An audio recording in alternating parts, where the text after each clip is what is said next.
One of the reasons that people love reptiles is because they are handleable and easy to interact with. So today, let's go over the top 5 best handling reptiles. My name's Adam, this is Allura. You're watching Wickens Wicked Reptiles. Stick around.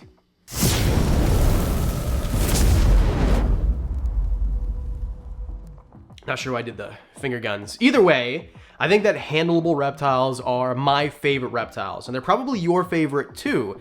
They're great display animals. We did a list last week, this one here, with tokay geckos and all sorts of things that are the most unhandleable reptiles. So the opposite, we're gonna go over today. Starting off with number 5, Crested Geckos. Now last week we did a Crested Gecko care guide. These guys are amazing. I love Crested Geckos. They are one of the best handling animals because they're so placid. You're going to find a theme here. There's a lot of these animals that are really placid, easy to handle, and just overall kind of the best reptiles and sometimes the most well-known as well. So Crested Geckos are probably one of the easiest reptiles to find. We're talking about on every expo table, every reptile shop. Don't buy them from PetSmart, of course. But you're gonna find these guys around 8-10 inches. They're pretty darn small, but they are robust. I wouldn't say that they're something that's too fragile to, say, let your child handle with your supervision. Because you're always gonna have you supervising when a child handles an animal, especially a small animal like a Crested Gecko. Now, of course, Crested Geckos, they eat a powdered diet most of the time, so you mix up some Pangea, Rapashi, whatever, Clark's, whatever it is that you wanna mix up. And then, of course, after that, you're going to give them crickets once a week or some sort of insect. You want to give them supplementary protein sources that are insects. Arboreal enclosures, they look beautiful. They're nicely planted if you want to do it that way. I did the care guide. You can watch it. I won't spend too much time on these guys, but as always, careful with their tails because they do not grow back if they drop them. Number 4. Corn snakes. I love corn snakes. I know I've done a few videos where I say bad stuff about corns. And the reason is I just had some bad experiences with some defensive corn snakes. But if you get a corn snake from a breeder that's a baby that has been worked with or an adult that's been worked with, you're not gonna have these issues. You're gonna have a corn snake that's gonna like to be handled most of the time. That is what I love about corn snakes, is they're fun to handle and they're not a chore.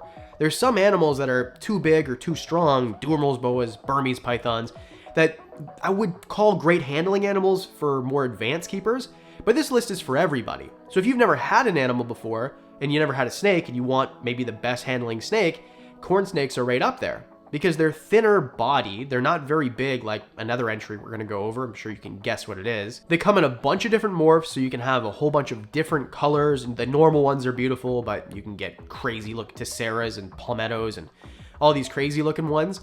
And in terms of an enclosure, you want something like a 4x2x2 enclosure. So it doesn't take up too much space, and they're gonna use all of it. They'll climb, they'll move around, they're diurnal, which means that they're out and active during the day. If you want a nocturnal snake instead, we'll get to that. Stay tuned, maybe hit subscribe while you wait.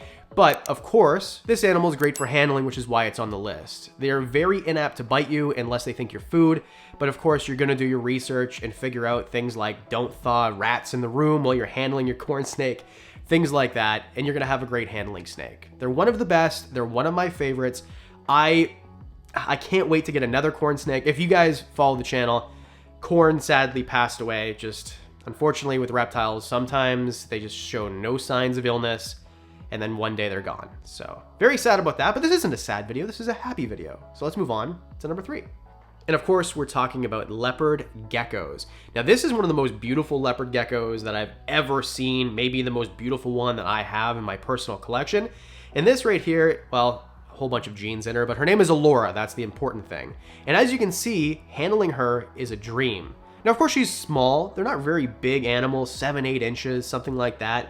They can lose their tails, and as you can see, her tail is a little bit thin, just because, well, she pumped out, what, 13 eggs, I think, this year, 13 good eggs, so 14 total eggs this year. So she has a whole bunch of babies that are already born and on the way, and we're fattening her up so that she's gonna be ready for next season, but this is kind of what you're looking at in terms of a big female or a normal size female leopard gecko. Of course, they come in a bunch of different morphs. Not all of them are going to be as beautiful as Allura here, and some of them might be even more beautiful. Sorry, baby, didn't mean to offend you. But what I love about leopard geckos, and why I think I like them even more than crested geckos, is they have claws on their feet that will kind of not dig into you. They don't hurt you. They feel a little prickly, right? Like, I don't know, you ran into a pine tree or something, I don't know. But they can kind of hold on to your skin a little bit better, or your material of your shirt. So that I feel like they're less apt to fall, even though they're not an arboreal gecko like a crested gecko. Their tail is more resilient. You're gonna have a harder time getting them to come off, and they do regrow. They're not gonna be as pretty when they regrow, but they will regrow. And there's more morphs. They have eyelids that actually work. They're terrestrial, they're a drier species. In general, I just prefer leopard geckos, but it's totally a matter of opinion. You know, do you like red or do you like blue? One's not better than the other. Red's better, by the way. One's not better than the other. But they're super easy to care for. You can keep them in 20-gallon enclosures if you want. I keep all mine in bigger enclosures than that. For example, Cheech, my retired male, he's back there in a 3-foot enclosure because he's retired and he's living in the lap of luxury. He's produced over 100 babies. He's a busy guy. Father's Day is lucrative for Cheech. But no matter how you slice it, leopard geckos are an amazing handling animal. Of course, a little bit more fragile than the next two on the list because of their sheer small size, but they're really chilled out. I mean, you can tell I'm paying attention to you mostly. This thing's not gonna bite me. It's not gonna run off. It's not gonna tail whip me. It's not gonna scratch me. It's not gonna hurt me. And it's not gonna hurt your kid either if you're kind of watching it for that purpose. And if you're a full-grown adult just looking for something to handle, well, leopard geckos are pretty amazing. I'm almost a full-grown adult. One day, I'll grow up. No, I won't. Number 2, ball pythons. Now, I've got a whole bunch of ball pythons, and I love them. They're amazing animals. They're so fun to watch, and they're a little bit bigger, more robust, which makes them easier to handle in some aspects. So you still don't have to struggle with them. They're not gonna be big enough that you have to struggle. They're gonna be 4, 5 feet maybe. There might be monster females that get to 6 feet, but no matter what, they're not gonna be big enough to harm you. Even if you did get a bite, which is super rare from a ball python, a couple pinpricks, a little bit of blood, no big deal. You're definitely not going for stitches. It's not gonna get infected. You're fine. These animals are so reluctant to bite anyway. I've never been bitten by a ball python. Knock on wood. And to handle them is super fun. They just kind of curl around you, they coil you, they hug you. They're one of my favorite handling snakes for sure. And because they're so placid, I don't really worry about them when I handle them. I don't do that really at all. I just kind of pay attention to whatever I'm doing. And again, they come in a bunch of morphs. So if you want an animal that's beautiful to handle, I think personally the wild types are beautiful, but the albinos are my favorite. There's pieds. There's a whole bunch of different ones, but either way, they're easy to find, they're easy to care for, they're really simple in terms of, I mean, make sure that the enclosure is a little bit moist. It's a 4x2x2 enclosure, something like that. Give them some room to climb because they will actually climb, despite what you might hear from other people.